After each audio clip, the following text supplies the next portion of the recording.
Vamos deixar uma palavra da parte de Deus para cada coração neste dia.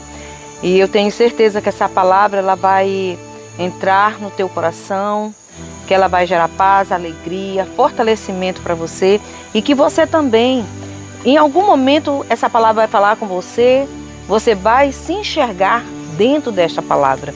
Porque esse é o intuito da palavra de Deus, é de trazer luz, né, em pontos que nós precisamos da nossa vida. No livro de 1 Samuel, capítulo 4, no versículo 17, quando diz assim: então respondeu os que traziam a novidade e disse: Israel fugiu de diante dos filisteus e houve também um grande destroço entre o povo. Teus 2 filhos, Ofni e Finéias, morreram e a arca de Deus é tomada. E sucedeu que, fazendo ele menção da arca de Deus, Eli caiu da cadeira para trás e morreu. Porquanto o homem era velho e pesado, e tinha ele julgado a Israel 40 anos.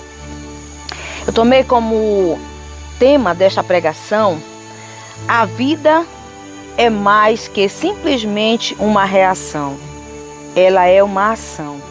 A vida, ela vem te exigir, além de uma reação, ela vem exigir de você uma ação de fato e de verdade.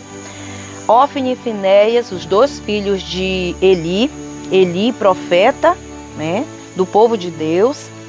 Foi nesse contexto aí, é onde nasce Samuel. Aqui quem estava sendo usado para Eli, o profeta Eli, quem foi usado foi o próprio Samuel.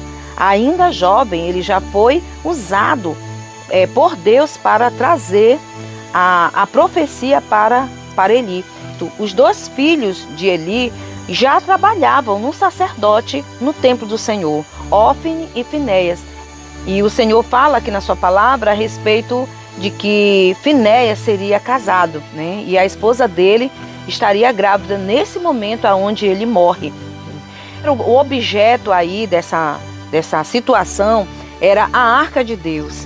Nós sabemos que a arca de Deus, ela era a própria presença de Deus, né? Sim, simbolizando ali, mas era a presença de Deus. A presença de Deus era tão forte através da arca, tão forte mesmo, que se alguém tentasse tocar, se alguém tocasse na arca, melhor dizendo, morreria, seria morto. Não só tocar, mas se a arca fosse levada, se a arca estivesse em algum lugar que não estava de acordo com o consentimento de Deus, ali aconteceria uma tragédia.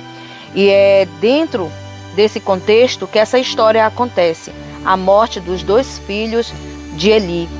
Os filhos de Eli estavam trabalhando sim no sacerdócio, né, na casa de Deus, no templo do Senhor, mas eles não estavam agradando a Deus, eles estavam profanando a Deus, né, profanando ao Senhor, a ponto de que eles retiraram a arca de Deus de onde ela estava. Deus não deu ordem para eles tirarem a arca de Deus. E eles tiraram a arca de Deus de onde ela não deveria ter saído. Porque o exército do povo de Israel estava perdendo a batalha. Então eles quiseram dar aquele jeitinho.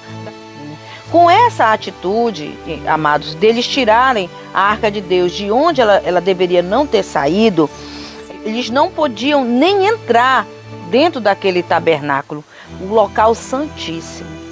E ali no local santíssimo, somente Eli poderia entrar naquele local. Eles não tinham a permissão para tirar aquela arca dali, muito menos estar ali naquele lugar.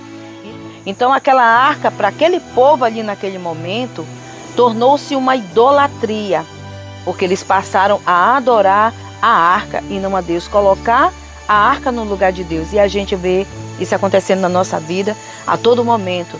Muitas vezes você pode colocar um filho seu, um esposo, uma casa, né, um bem seu, o dinheiro, o seu trabalho. Ali naquele momento, Deus já havia avisado a Eli que ele deveria corrigir os seus filhos. Inclusive ele foi usado, Samuel foi usado para trazer essa palavra para Eli. E ele não deu importância, porque os filhos dele já estavam cometendo atos errados dentro do templo do Senhor, como a questão das primícias, né, que eles ficavam ali com a melhor parte do que vinha. os filhos de Eli já haviam corrompido o templo e o profeta Eli, ele foi avisado, mas ele não fez nada. Naquele momento que ele recebe a notícia dos seus 2 filhos, talvez ele tenha pensado, tive a oportunidade de não corrigir. Às vezes, uma simples reação não é o suficiente, não vai resolver, mas nós temos que agir. Então, Eli, ele poderia ter tido uma atitude de corrigir os seus filhos. E o pior é que ele não teve nem tempo de ter uma reação, né? Diante de toda a tragédia, de corrigir os seus filhos, porque os seus filhos já estariam mortos, né? E a palavra também vem falar sobre este povo que eram os amonitas, né? Que estariam ali lutando contra que eram os filisteus, esse povo que estariam lutando contra o povo de Deus. Que eles roubam a arca de Deus, tomaram a arca de Deus no capítulo 5. Eles tomam a arca de Deus e trazem para Ebenezer a Asdod. E tomaram os filisteus a arca de Deus e a meteram na casa de Dagom e a puseram junto a Dagom. Olha a ousadia, o povo começa a adoecer. Ebenezer, né? Ebenezer Asdod, o povo começa a adoecer.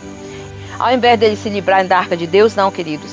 Eles deixam a arca ali e as coisas ruins começam a acontecer e de repente o povo é tomado por tumores. A Bíblia não fala se era tumores malignos ou benignos. É nesse momento que eles tomam a decisão de tirar a arca. Por conta dos tumores, eles reagiram. Então, Eli não teve a atitude, a ação de corrigir seus filhos.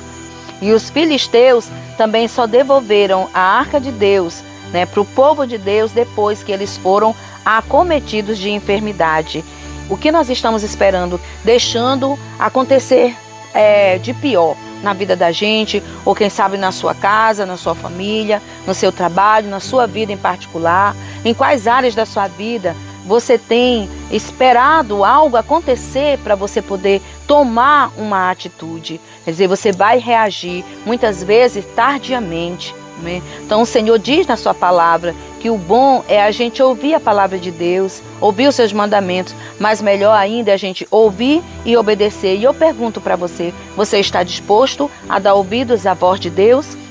Os filisteus, eles quiseram sacrificar a Deus, né?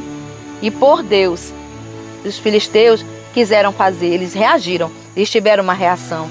Eles achavam que eles poderiam sacrificar a Deus para poder Deus fazer algo, reverter aquela situação da doença. Eles fizeram imagens de escultura dos tumores e de rato, né? E aí foi aonde Deus se desagradou mais ainda, né, queridos? Então muitas vezes a gente quer resolver a situação da nossa maneira, do nosso jeito, e nós não buscamos no Senhor. O que é que o Senhor quer? De que forma o Senhor quer que a gente faça, né, que a gente resolva esta situação? E nós devemos agir, ter atitude de fé. Então que você fique com essa palavra no teu coração, tenha uma atitude de fé. Amém? Fique com essa palavra, que Deus te abençoe. Até mais.